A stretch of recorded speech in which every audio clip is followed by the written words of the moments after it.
In this tape, we will present the combatives, meaning attacking, counterattacking, and defending. We have a tool. When we have a tool, we can use this tool in different techniques. For instance, for us, a punch is a tool. A certain punch is a tool. A certain kick is another tool. The idea now is that we will be able to use all the tools in the body in different techniques, different attacks and different defenses. When we have a target, and we'll take this realistic equipment as a good target, we can hit the target in different angles. The 5 major different directions to hit the target are as follows: straight attack forward, attack from one side with the same limb, and then from the other side, attack upwards, and attack downwards. Of course, all the angles and the diagonals are of course possible, but I was saying about the 5 major directions: straight, from left to right, from right to left, down to up, and up to down. When we talk about distance, the striking distances, we have the long range, we have the intermediate, the medium range, and we have the close range with the hands, with the head, with the knee, with the foot. Let's talk about striking points and striking surfaces. In general, we would like to hit a sensitive, a vulnerable point at the opponent's body. If we take this equipment as training aid, we understand and we know about sensitive points, such as the eyes, the temples, the nose, the jaw, the neck, especially the windpipe, solar plexus, lower ribs, kidney from the back, groin area, knees, and feet are also sensitive places that we can strike and hit. When we talk about the back side of the person, major parts, major sensitive points are in the back of the head, the back of the neck, the kidneys, the whole spine area, and some places behind, such as behind the knee and the calf muscles. Dealing with kicks, you will learn in this tape how to kick and the major directions of kicking. Of course, with the kick, with the leg, we can do more or less the same thing as we can do with the hand, which means to be able to attack from down to up, from up to down, from one side, from the other side, and straight forward.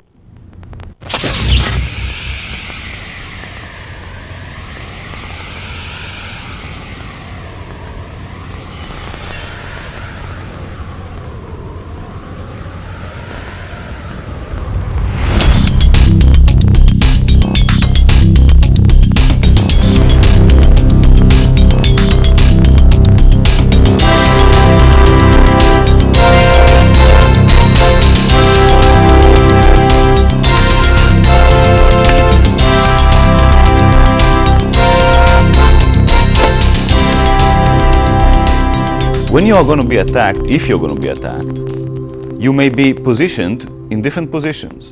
You may be standing just like we are standing now here. You may be more in a ready position, maybe in a fighting even position. But maybe the attacker will come from the side. If you'll have the ability to prepare yourself better to a fight, you should get into a fighting stance. In the fighting stance, both knees are a little bit bent, shoulder width apart between the feet. The back heel is raised, the forward foot is turned a little bit. From a side view, you will see these points, and notice also the position of the elbows relatively low, protecting the area of the ribs. The palms are about chin's height.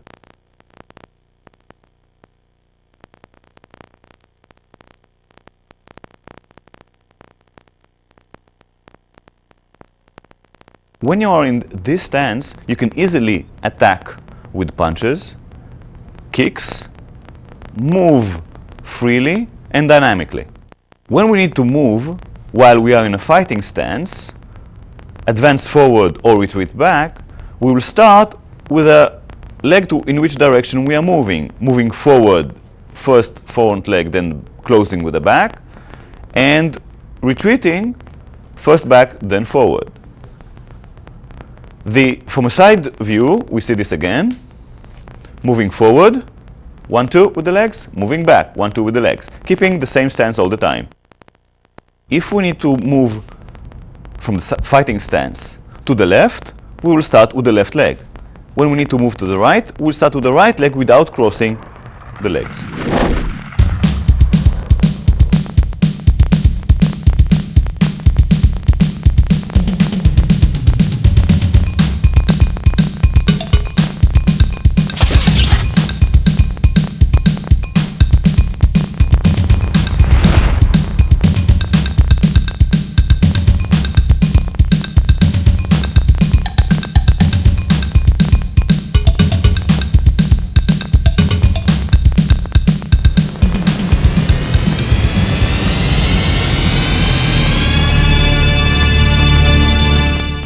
We'll teach now how to punch.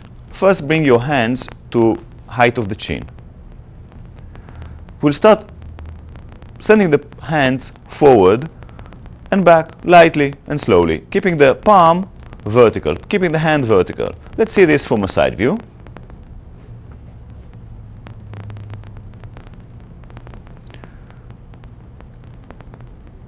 We continue and send the shoulder more into the punch and the weight a little bit more in the punch, turning the heel a little bit out to initiate a longer range in the attack. It is beneficial many times to strike with a closed fist. How to clench your fist? First start with the second knuckles, then with the third knuckles, close your fist strongly, and then the thumb is over. Punching with your fists from a passive stance. Strong punches, hitting with the knuckles of the fists, turning the body, sending the shoulder forward. We'll see this from a side view. We are turning the hips and the heels a little bit too. Here we see Michael punching from a fighting stance, sending his left forward, punching with the left. Here it's demonstrated a slow punch, now a fast punch. Michael is rotating his body and shifting his weight forward in order to achieve maximum power and reach in the punch. From a side view, slow punch,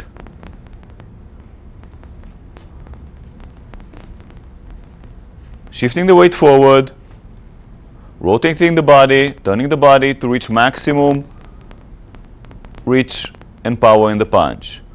A fast punch,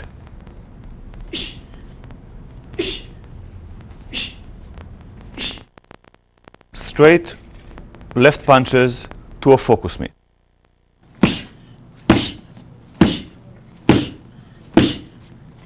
We emphasize fast recoiling of the attack. We demonstrate now punching with the right punch with a closed fist from a fighting stance. Michael starts with sending his hand forward, shifting the weight forward, and then turning the body. He is hitting with the two knuckles as with the left punch. His waist is turned and the heel of the back leg is turned a little bit also. With this he can generate a strong punch. shifting the weight forward.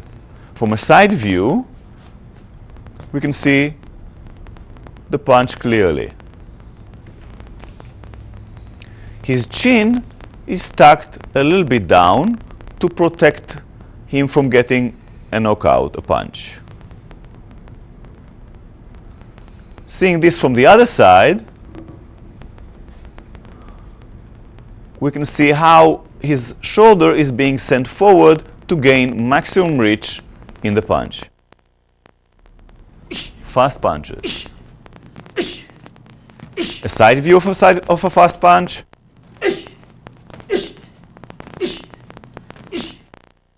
View from the other side of a fast punch. And punching focus mitts.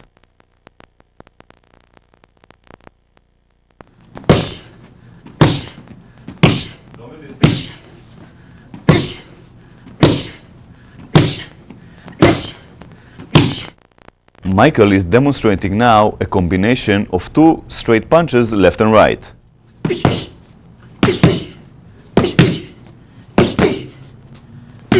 As Michael is showing this slowly, we will see first punch, then the second punch goes. The switch between the two punches occurs halfway between Michael's face and the target.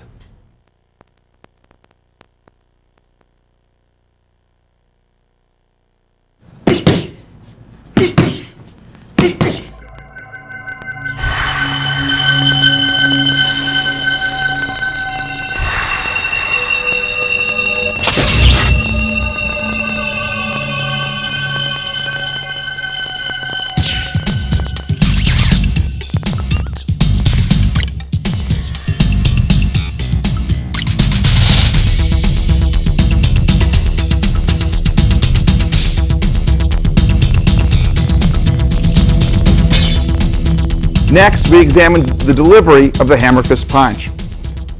It's important to note the name hammer fist punch comes from the physical characteristics of a hammer. The forearm of John, as it is positioned in this point in time, is similar to the handle of the hammer. The fist portion also simulates the head of the hammer. To understand this, we'll understand the delivery of the punch. John is basically using his hand like a hammer, delivering forward and slightly down to a target that is presented before him. This punch could be delivered to the chin, to the nose, or other face area or level of the opponent. John's shoulder goes in, his hip goes forward, and he's pushing off with the ball of his foot, all to generate power forward and in a downward motion, consistent with one striking with a hammer. Notice slowly that when the punch is presented, it's drawn back, and the palm part of the hand is presented forward, and on impact, there's a turning inward. This rotational force or torque is created to generate additional power on impact. From a forward view,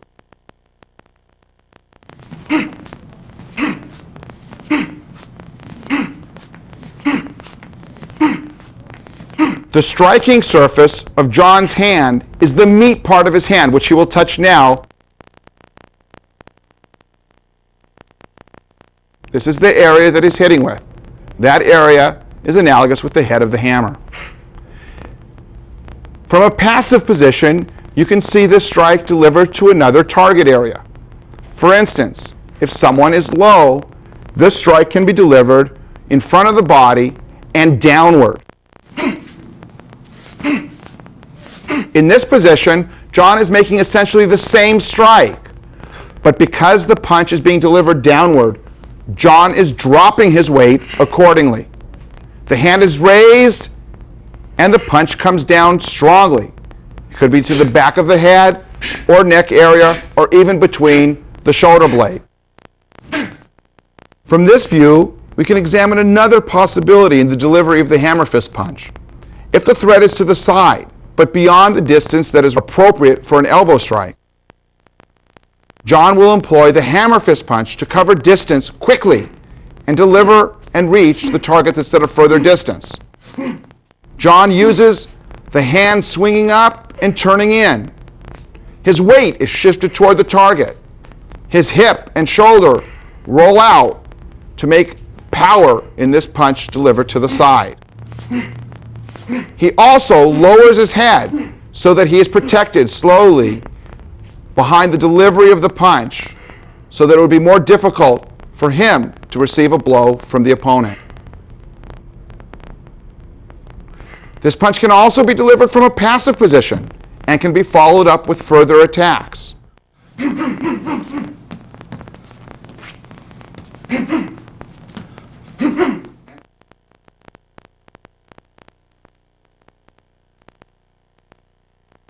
Now we break down the delivery of the hammer fist punch forward in its stages. John will be making the delivery of the punch in slow motion. As the hand's going forward, it's raised a bit so that the punch can go forward and down onto the target as the shoulder and hips turn into the punch.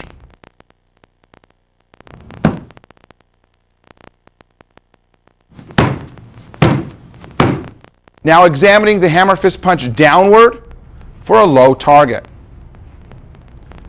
The delivery of this punch is down. The weight will be dropped down. The hand is presented over the target, and it starts to go towards the target with the palm down. Before actually making impact, the hand is rotated to hit with the meat part of the hand, the head of the hammer, so to speak, to deliver maximum power from the rotation that's included in this strike. John's weight drops sharply.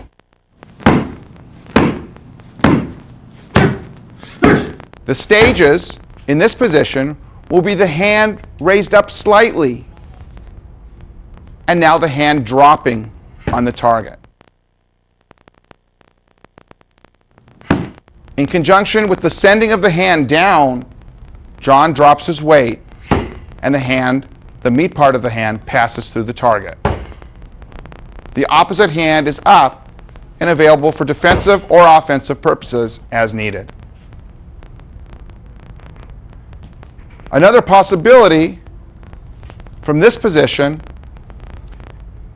is to deliver a strike on a horizontal plane. John will be punching with his left hand. Of course, the hand is brought back quickly for further attacks if needed.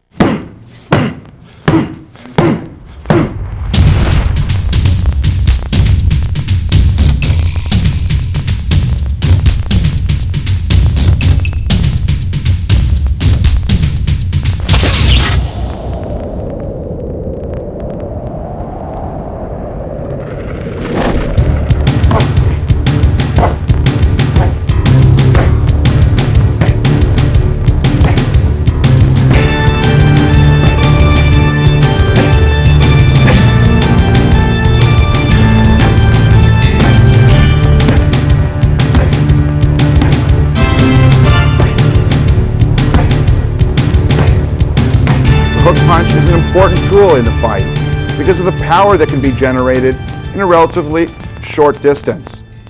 Another advantage of the hook punch is the benefit that's derived from delivering the punch with a bend in the arm.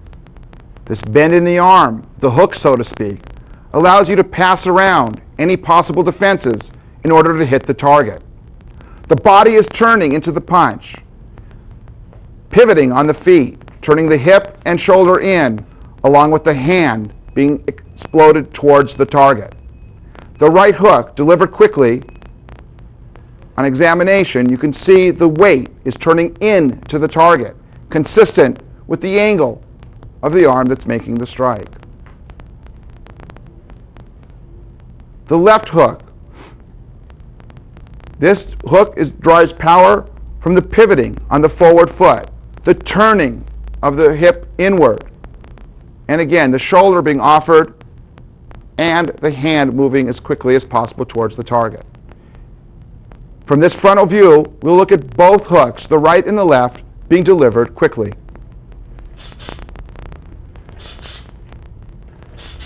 Notice that Amir's chin is down, being protected by the shoulders from any attack.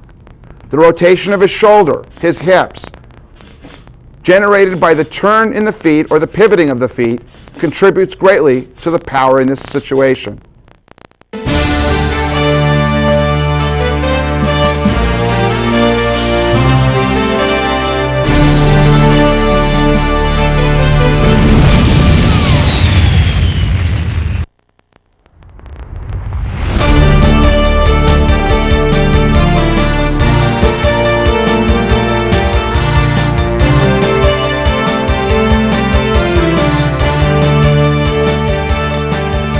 In the next series of strikes, we're going to examine the uppercut punch. This punch is particularly relevant when the target is at a downward angle and we're able to come up and underneath the target, passing through the target with a punch. This punch can occur at an intermediate range or at a very close range with either the forward hand or the back hand. It is particularly important to note how the legs play a vital role in the delivery of this punch. Since our punch is going up, our weight also must be transferred up with the punch and through the target. Close examination first of the right uppercut.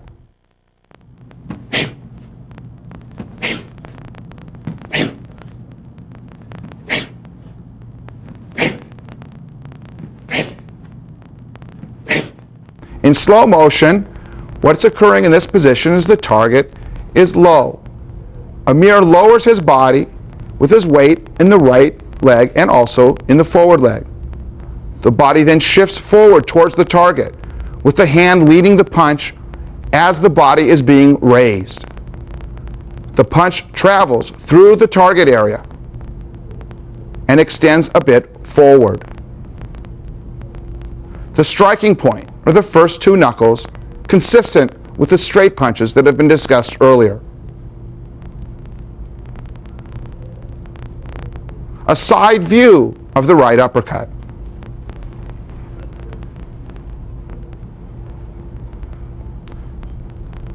Notice what a vital role the right leg plays in the lifting of the body in exact timing with the punch. Amir drives his weight up with the right ball of the foot. The opposite hand covers for a measure of protection against further attacks that could be delivered, and quickly.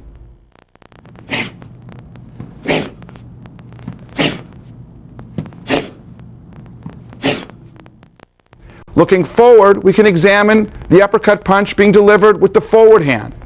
Although this does not offer as much power, the shifting of the weight and the driving of the leg contributes to a powerful strike.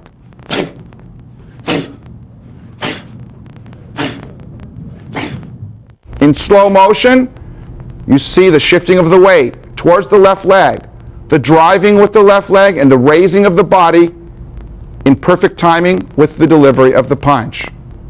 The punch once again travels through the target.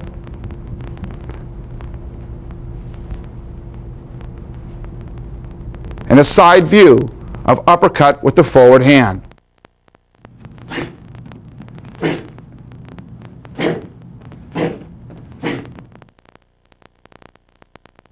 The shift of the weight and the driving of the legs in conjunction with the delivery of the punch account for the power.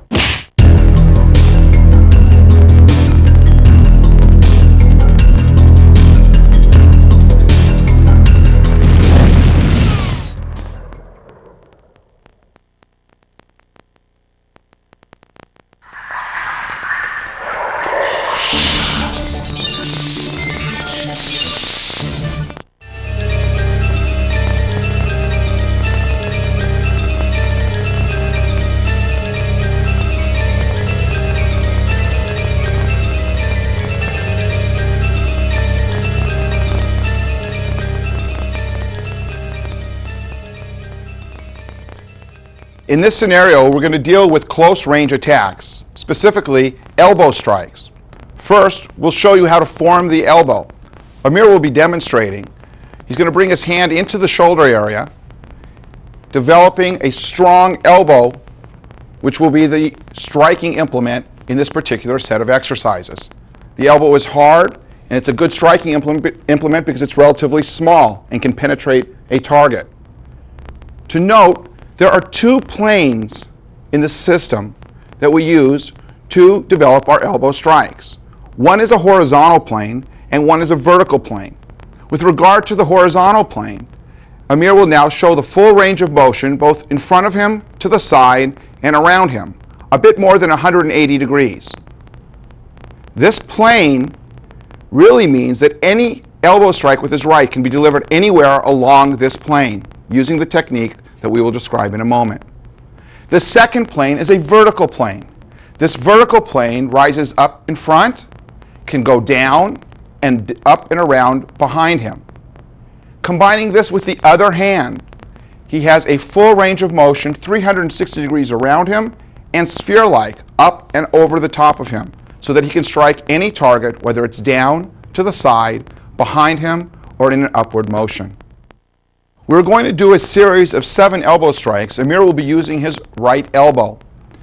The 7 strikes encompass the various points on the 2 planes that we discussed earlier.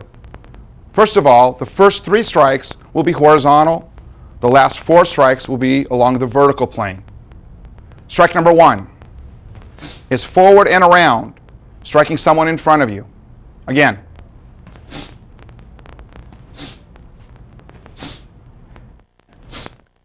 And the second strike is to the side.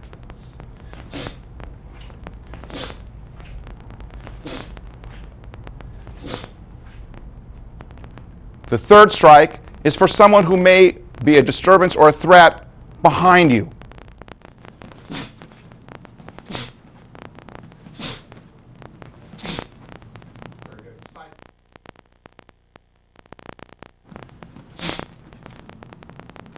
Continue.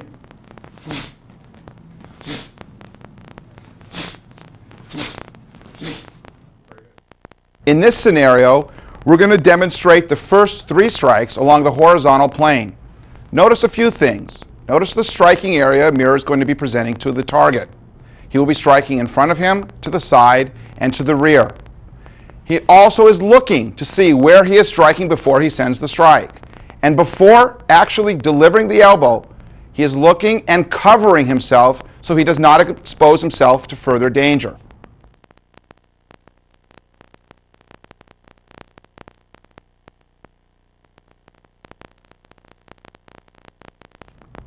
Each strike recoils so that we can attack again if necessary.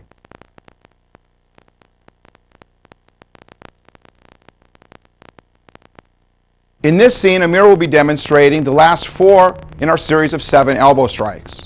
Strike number 4 will be to the rear and to the solar plex area. Strike number 5 will be to the throat or face area, to the rear.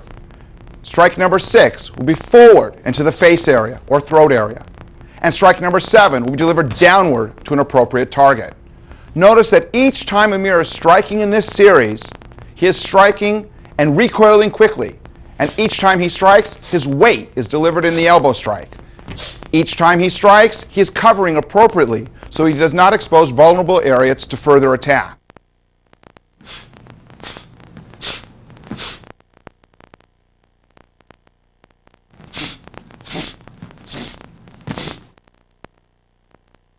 In this next series, Amir is going to be demonstrating the last 4 strikes in our series of 7. That's the vertical strikes in slow motion. Watch for his balance, watch for his ability to recoil, and watch how he looks at the target before striking while covering to make himself safe. Please. To the solar plexus, to the chin or face, striking forward to the face, and striking downward to the appropriate target.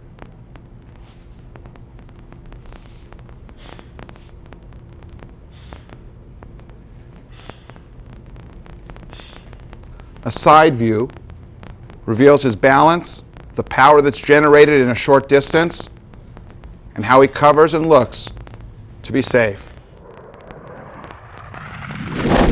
An important element in striking is to use a variety of weapons. In this view, Amir is attacking John. You see the distance between them.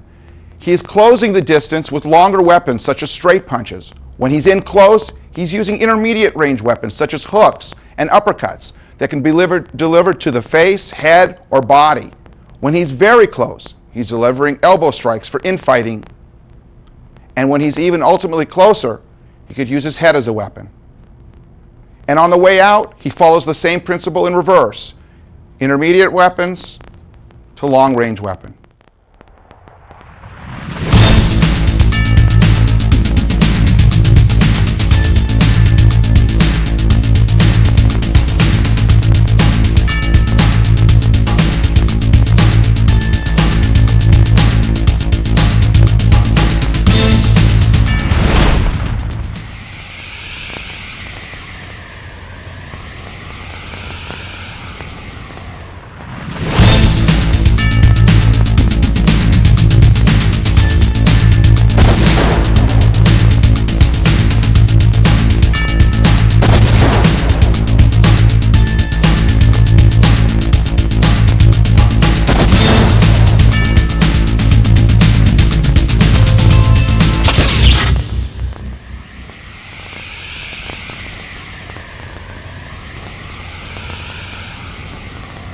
Up to this point, we've demonstrated striking with the hands and elbows.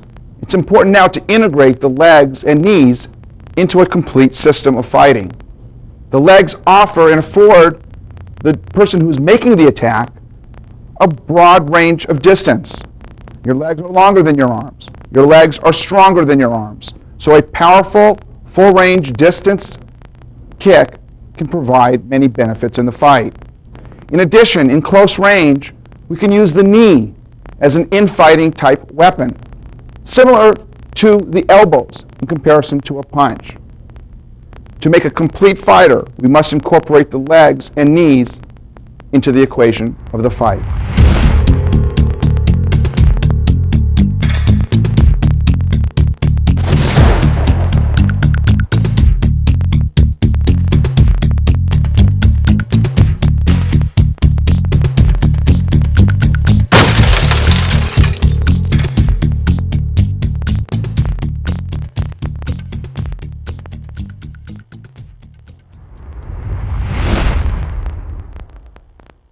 In this next scene, we view front kick to the groin. In this scenario, we're kicking up and underneath the groin, and the kick is rising. Generally, the kick is delivered with the instep of the foot, approximately at the same area one would tie their shoes. The knee controls how high the kick is going, and the knee should rise above the target level. The leg opens, and the power is delivered up and through the target. As much as possible and as much as is comfortable, we try to emphasize to keep our hands up to protect our upper body. Elbows are in to protect the rib area. The hip comes forward, which is much like our right shoulder advancing towards the target when we punch. Note what is occurring with the base leg. As the kick is on its way being delivered to the target, the base leg, the heel of the base leg, turns inward so that the hips can extend forward and deeper to develop greater range in the kick and greater power. You can land forward depending on if you make contact and it's appropriate to do so, or in some situations it'll be appropriate to recoil and bring your leg back and behind you. In either case, one should be ready and prepared to follow up with counterattacks that are appropriate for the circumstances. In slow motion, reviewing the kick in its stages, the knee rising and the leg opening and closing, our hands staying up to protect us, and also leaving our hands in a position where we can give further attacks. If we're close, instead of the top of the foot being the striking area, we can strike with the shin. The shin is a very hard surface area and can do great damage to the groin.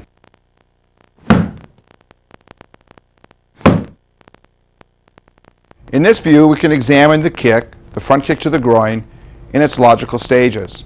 Kevin will assume a fighting stance and slowly will deliver the kick in its entirety.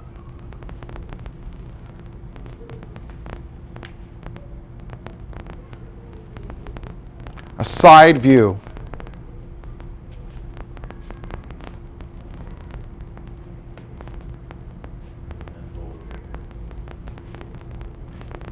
It's possible that the kicker will want to land forward. If he's successful in reaching the target, there's no sense in bringing the leg back. However, if there should be a reason to retreat, it is also possible to bring the leg back and resume your fighting position from that distance. The stages. As in all attacks, we want whatever the striking implement to be to move toward the target first, to avoid the problem of telegraphing. Here we are striking with the top part or the instep of the foot. The foot will be jumping towards the target first and will lead the attack. The knee is folding and the kick is delivered. A side view. The knee is rising with the foot going towards the target immediately. 1 is the knee up, 2 is the knee out and back, and 3 is the resumption of the position from which to fight further.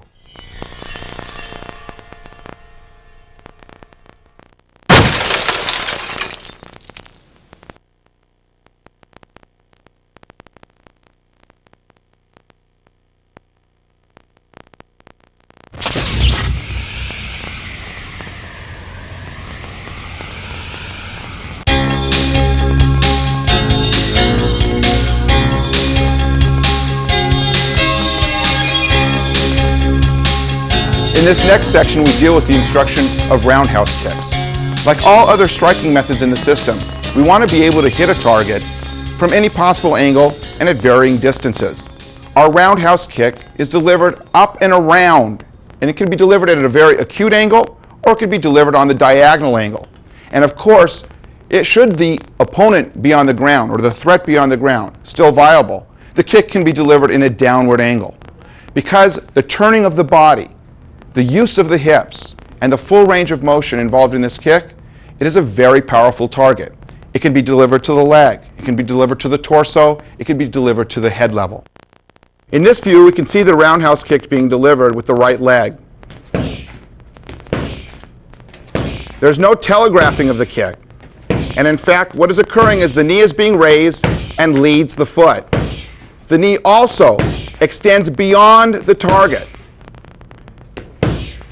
The hips are turning in and the weight is being turned into the direction of the target. Power is generated in a relatively short distance. Notice also that Jared, as he's kicking, keeps his hands relatively up and in a protected position so that he is safe from any additional attacks that may be sent in his direction. In slow motion, please. Like other strikes, the striking implement, which is the top of the foot in this case, leads the kick. As the foot is coming forward, the knee is bent and remains bent as the kick passes through the target. As the knee passes the target unobstructed, the knee is opened and the foot is creating power on the pad in order to catch up with the knee. The turning of the hip, the turning of the shoulder inward, and the placement of the body weight ensures that this kick will have power. Specifically here we note what is occurring with the base leg. As Jared is kicking, it's important to note that basically the base leg is on the other side of the target. This will ensure that when kicking, the kicking leg will want to pass through the target and not merely to the target. Of course, as Jared is kicking, he is shifting his weight and pivoting on the ball of his foot. This also allows further range of motion. Should Jarrett be closer to the target, he will be delivering this kick with the shin. This is a very, very hard striking surface and can be delivered to various areas on the body to cause damage. Here's an example of the various levels at which this kick can be delivered. A kick to the leg is very strong, and also because of the sensitive nature of the muscle at the quad area of the leg, inflicts great pain. Such a kick can even deaden the feeling in the leg. Notice that Jared is turning his body very sharply and that he's delivering the kick with his shin. His right shoulder is up to protect him as much as possible from any punches or other attacks that may be thrown at him. This same kick can be delivered to the rib area. This essentially is the same type of kick. And of course, at this level, the kick can be delivered with the top of the foot,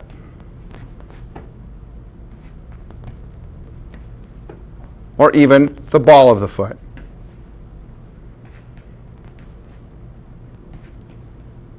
The kick can also be delivered with the shin, the ball of the foot, or the top of the foot at the head level. With Wade's hands in this position, Jarrett will deliver the kick around Wade's left arm. He is using the foot in a flex position and kicking with the ball of the foot to reach the target, up and around the raised arm of Wade. If Wade's hands are lowered, and if Jarrett prefers, he can kick now with the instep. It's not necessary to go around any possible block or defense. And of course, as demonstrated earlier, you saw that Jarrett can deliver the kick with the shin to the face. In this view, we can see the development of the kick. Comparing it to the front kick, it's similar in nature, very similar. In fact, the front kick is delivered on a vertical plane forward. As the angle of the kick changes towards the diagonal, it's now approaching a horizontal angle. It becomes the round kick.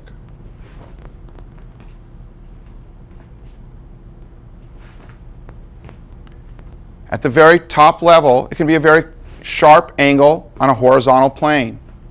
In the middle, it could be more of at a diagonal angle. And forward, you see it returns as the front kick.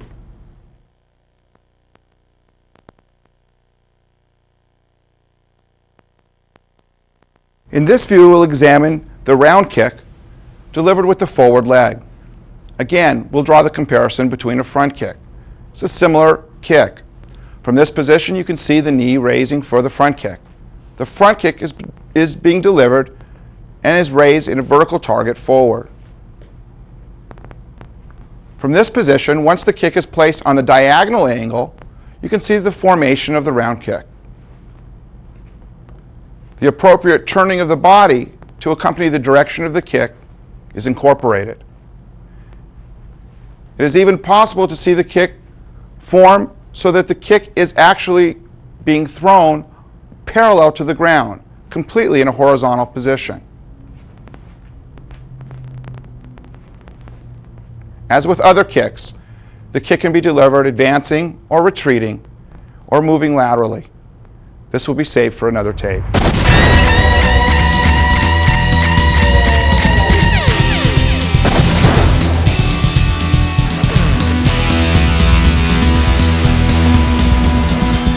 We are presenting you now with another family of kicks. This time, the kick will be striking to the target in a straight line. We call this the family of stomping kicks. So the attack can be directed to different directions. For instance, stomping down, hitting down towards the target. Hitting forward straight towards the target. Hitting sideways straight to the target, and hitting backwards in a straight angle, in a vertical angle, hitting the target. So all the time, this family is striking the target in a vertical line, pushing it, destroying it.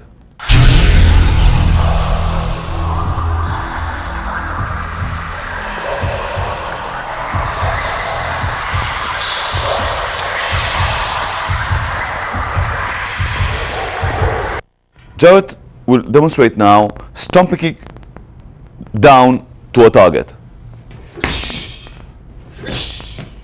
The target that is down still poses a threat to you.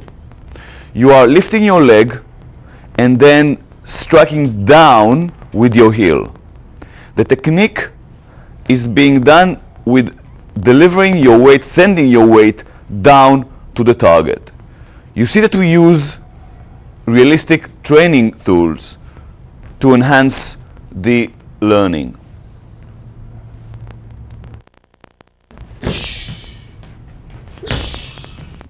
Note the rising of the knee when the person starts to kick.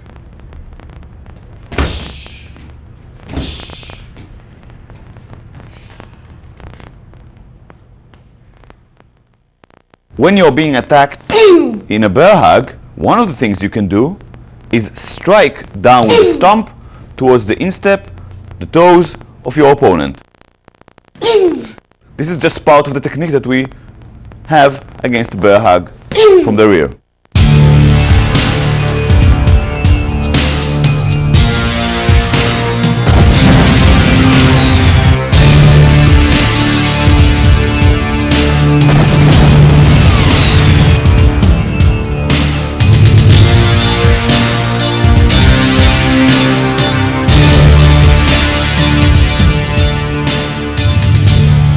Mani will demonstrate now, from a passive stance, a defensive kick forward.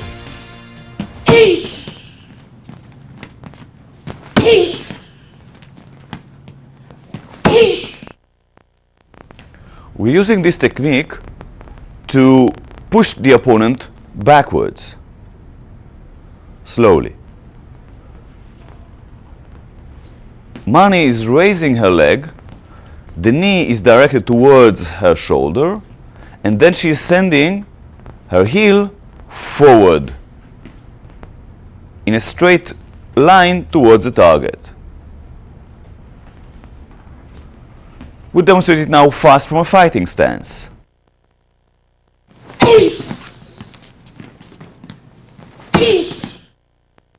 This technique is excellent against an advancing attacker to stop him. Mani will demonstrate now the stages of learning for the defensive kick forward. We will start with stomping down, shifting the weight towards the target, starting with raising the knee. Now the kick will come more and more forward and up, as if the target is rising, and a bit higher. Notice that Mani is bringing her knee towards her shoulder, and she's shifting her weight more and more forward to create more of a push and more of a stronger kick towards the target.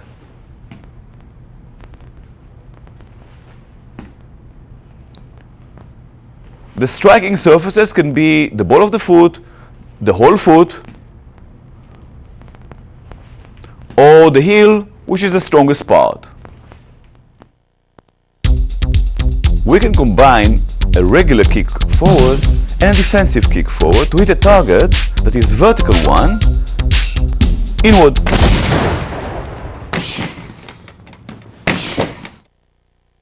Jarrett is lifting his knee and then kicks forward with the ball of the foot. Other striking surfaces, of course, can be the heel or a point of a heavy shoe.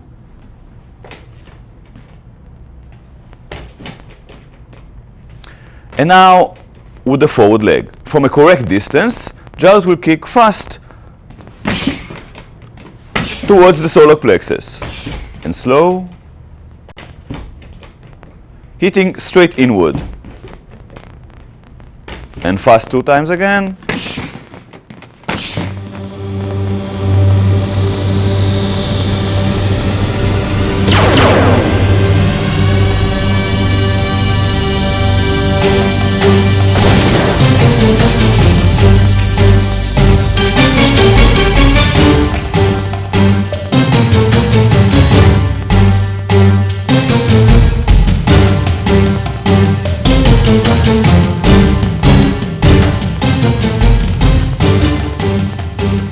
Demonstrate now a defensive kick backwards. You raise your heel backwards and send the whole leg backwards in a straight motion. You must be looking towards the target, hitting with the heel, and the toes should be as much as downwards as possible.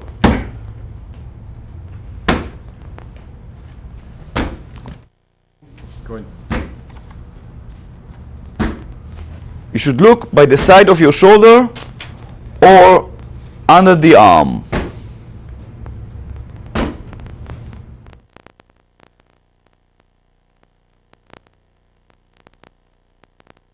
Jared will demonstrate for us now the learning stages of the defensive kick backwards. We will start with raising the heel backwards. Now we continue with bending forward, looking backwards by the side of the upper arm. Now we deliver a kick backwards. It is a straight kick backwards, sending the heel straight from the area that it brought to the target.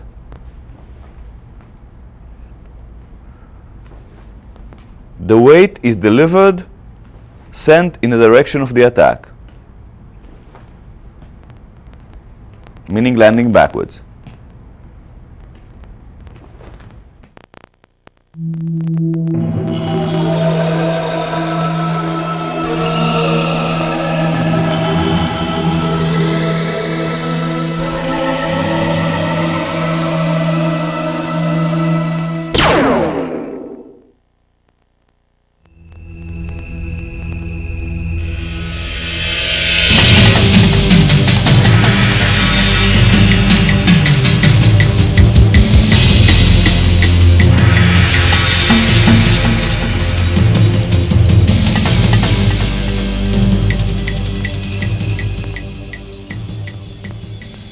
Jared will demonstrate for us another member of the family of the stomping kicks. This is the side kick. And slow, we see that Jared is lifting his knee forward, then pivoting at the hip joint, sending the heel directly from the hip to the target. To initiate a strong hip movement, he is also pivoting at his base foot. The weight and the hip are directed towards the attack, towards the target.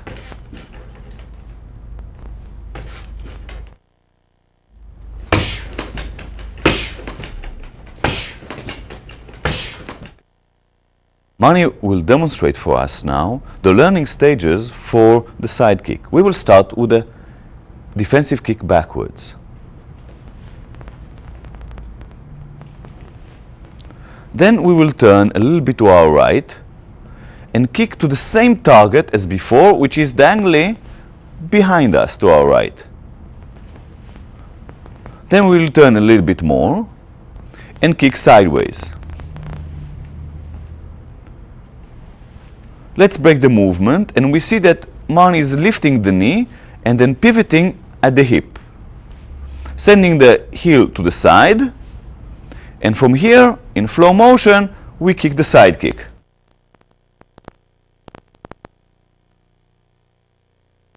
The side kick can be delivered to different heights, such as the knee of the opponent. We are also bending our base knee, or at the midsection, the lower ribs of the opponent, or even up to his head, if you are flexible and able.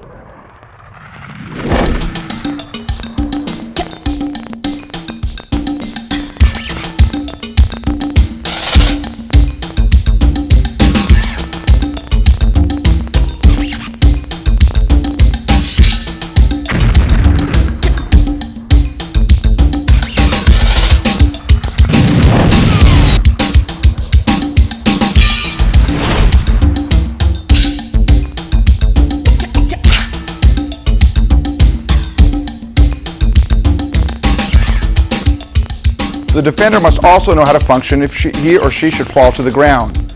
Wade gives an example of someone who is down, but he puts himself in a readied position to deal with an aggressor who approaches him. At this point, Jared is approaching with the pad. Front kick is delivered sharply from the back position. You can see how Wade is shifting his weight onto the forward leg, that's the base leg, as he sends his hips forward and into the kick. The rhythm now can be broken, and you see the position is changed. Wade is more on the side and delivering something between a side kick and even a defensive front kick. Notice the defensive positions of his hands and how he rocks forward to put his weight in the kick. In this position, we watch as Wade is moving his body in order to deal with an aggressor who's attempting to change the angle of attack. As Jarrett moves to find a better way of attacking Wade, Wade is able to move in such a way that he's keeping the more vulnerable parts of his body, like his head and neck, at a further distance from the attacker. Less vulnerable target areas, such as the legs and feet, are presented towards the attacker so that less injury can be caused by any possible attack. In addition, when striking, if the strike is to a small target area, generally the foot is placed horizontal to the ground, parallel with the ground. This provides for a larger striking area on a smaller target. If the strike is delivered to a larger target area, the toes can be upward, similar to that of a front kick. That is due to the larger target area. In addition, once it is safe to do so, Wade can regain his stance by raising himself in an appropriate way to deal with the threat.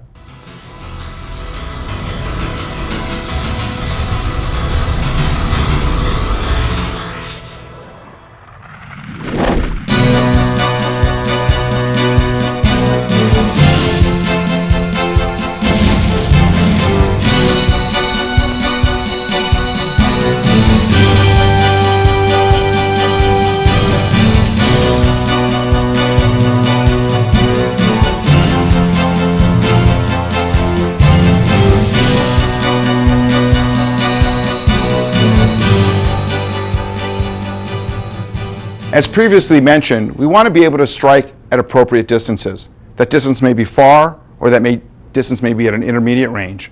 And of course, we must operate in close. When we were talking about punches, we were making long punches, and when we got in close, we reverted to the elbow strikes or even a headbutt. Now, in addressing what we're doing with our legs, at a further range we're kicking, and as we get in close, we make the variation and change to using our knees. Our knees can generate a great deal of power in a short distance, and it allows us a variety of tools in the fight. In this view, we'll watch Marnie as she delivers a variety of powerful knee strikes to the target. Ace, ace, ace, ace, ace, ace, ace, ace, ace, ace, ace. Notice that when she's striking, she's using the actual front part of her knee. The knee is pointed, and the foot shoots off the ground and springs forward to deliver a powerful knee. She's pulling the opponent forward while the knee comes up to meet the target. It's a spring-like action, and she gains power from the ground as she springs up and forward to the target. The knee is pointed.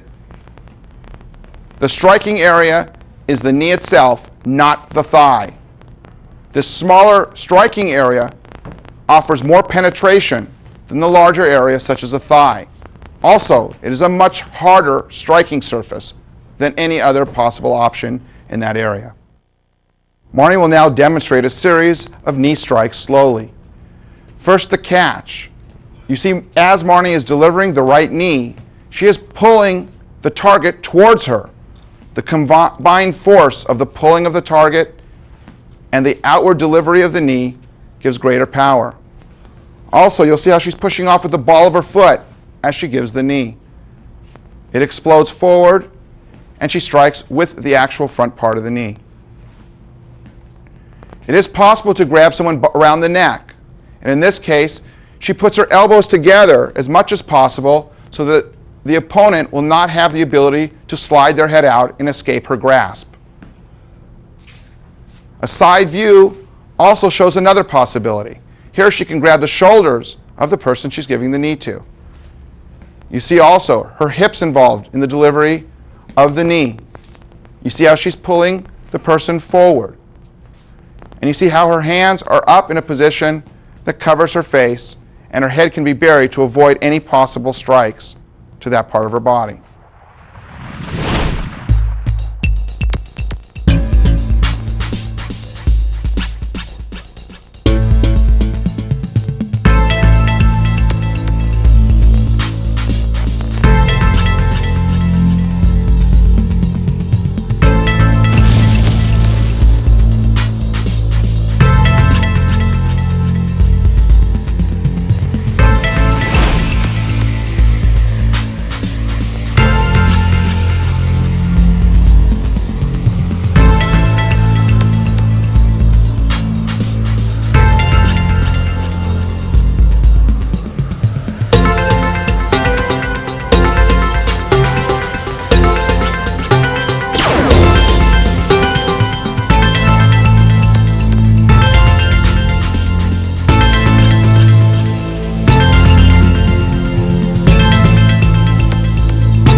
In this next subject area, we deal with defending against strikes.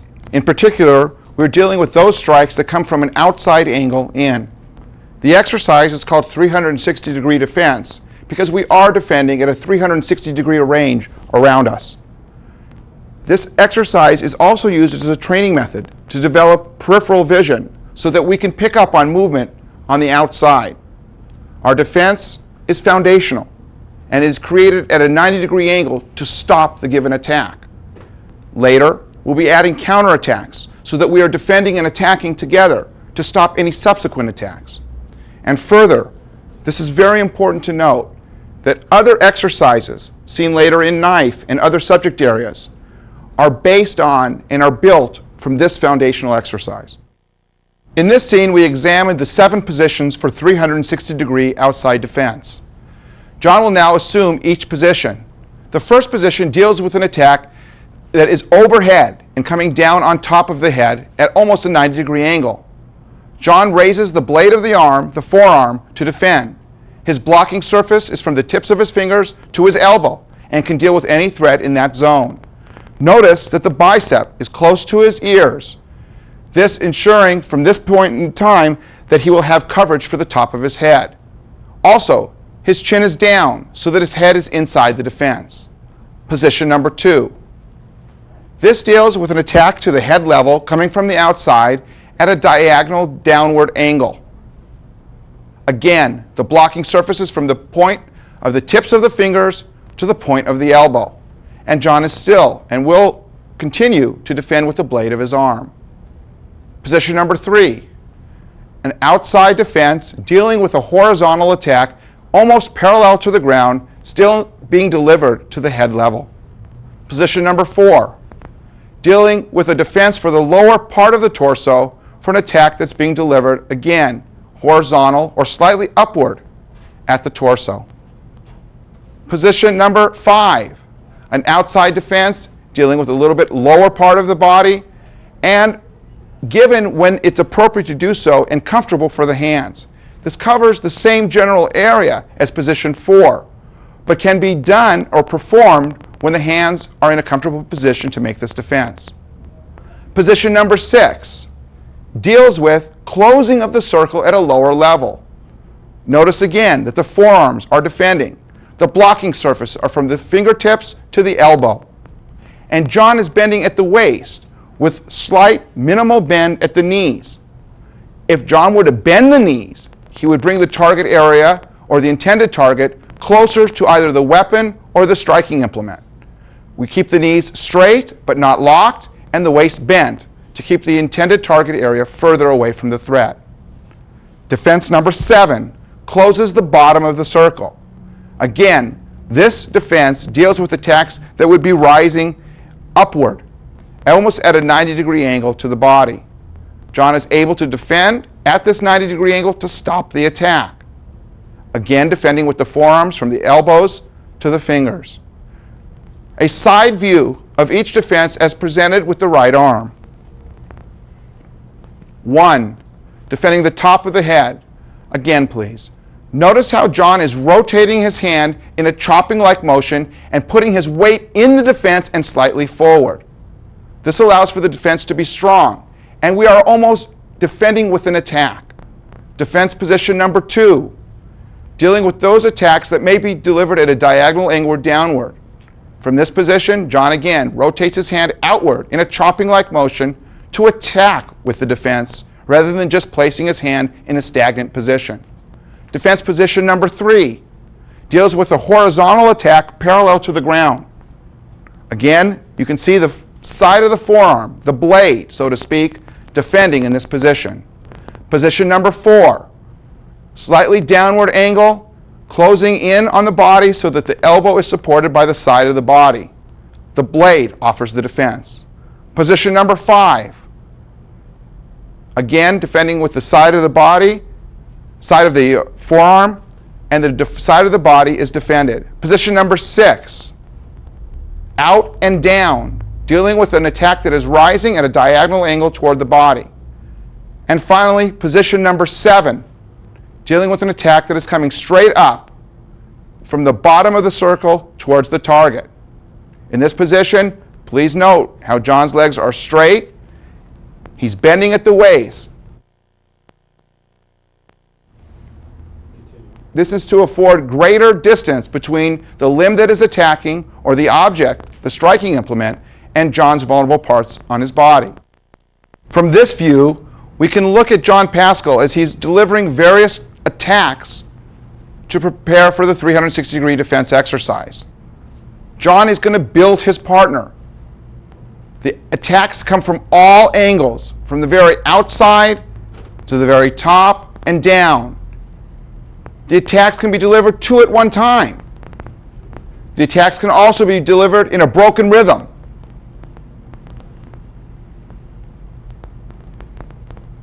Two arms or single arm.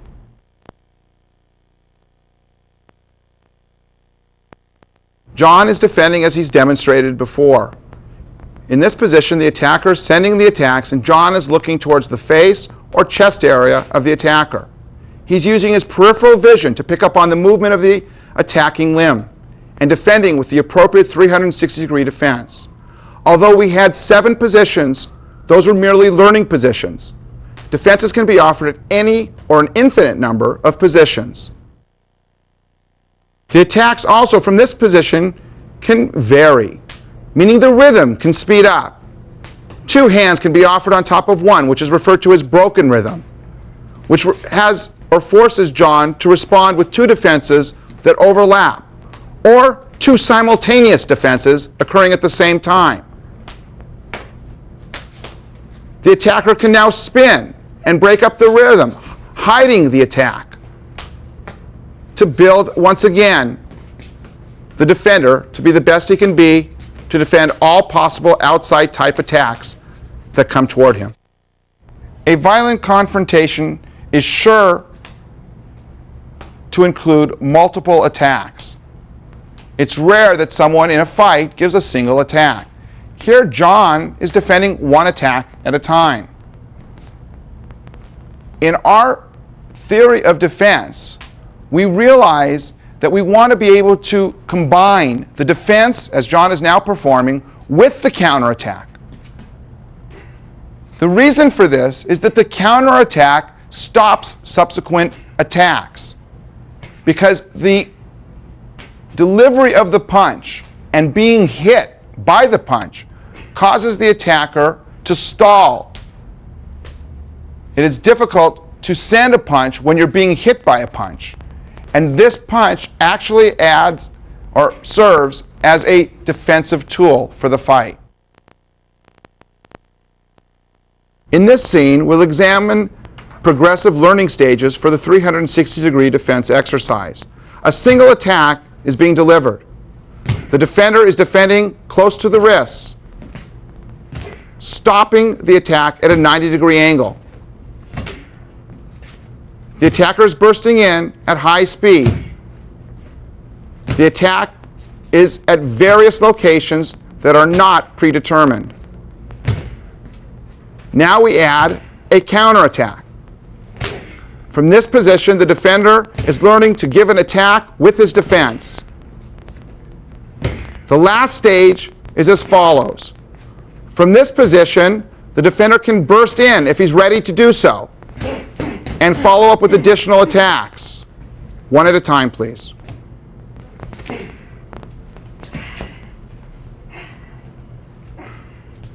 From a basic exercise, we're developing the tools you need to make the fight.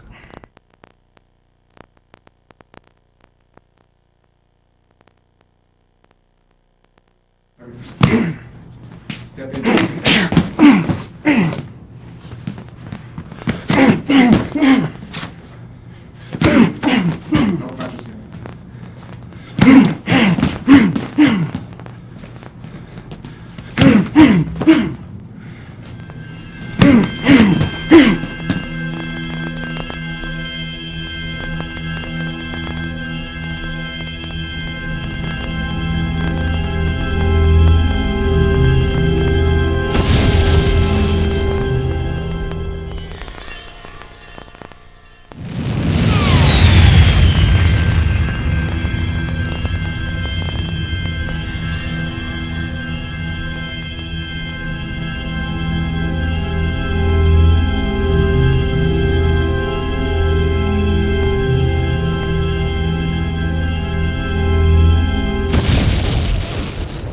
we will introduce now another subject of defenses, and that is the inside defenses.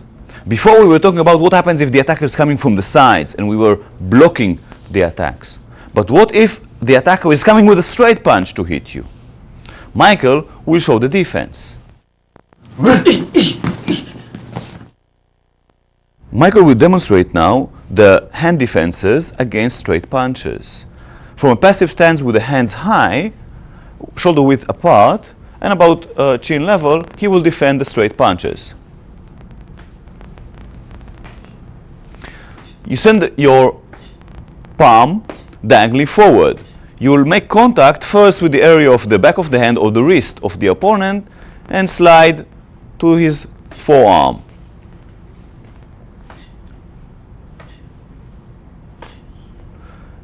You are also making a body defense, moving your head outside from the line of the attack. We can see this very good if Michael will be with the back to the camera.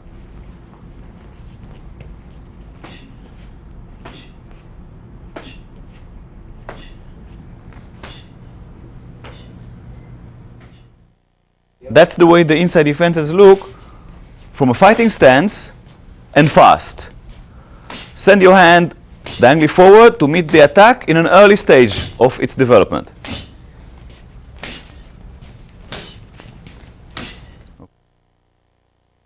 This is the first stage of learning. Now we add the body defense, moving the head to the opposite side as the defending hand moves. This way, the attack will miss you. So you have two enhanced defenses, the hand defense and the body defense.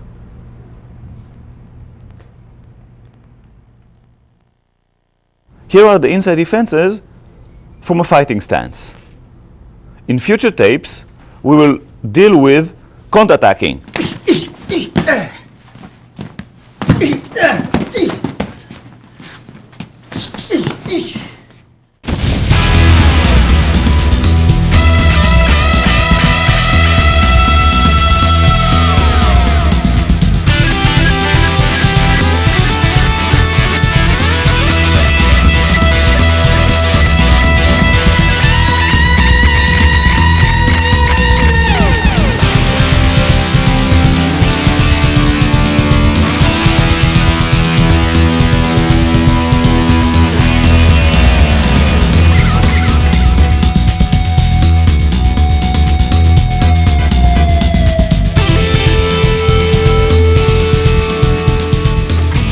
These were the combatives. These were the tools that you need.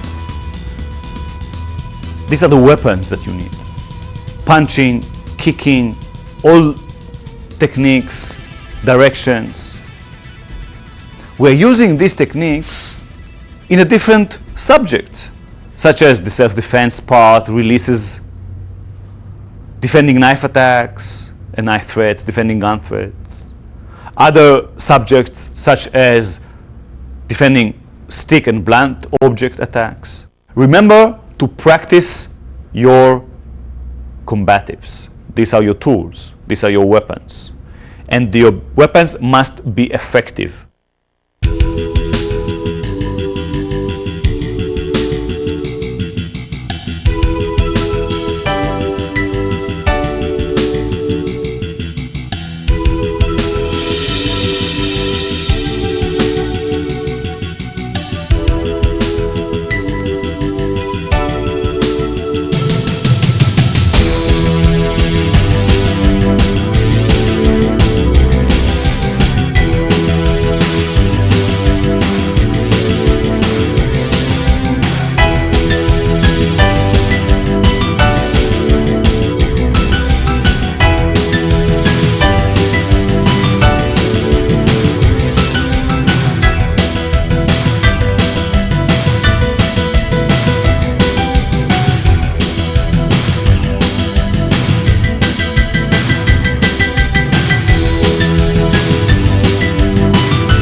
Krav Maga training seminars, instructor programs, apparel, Krav Maga services and merchandise.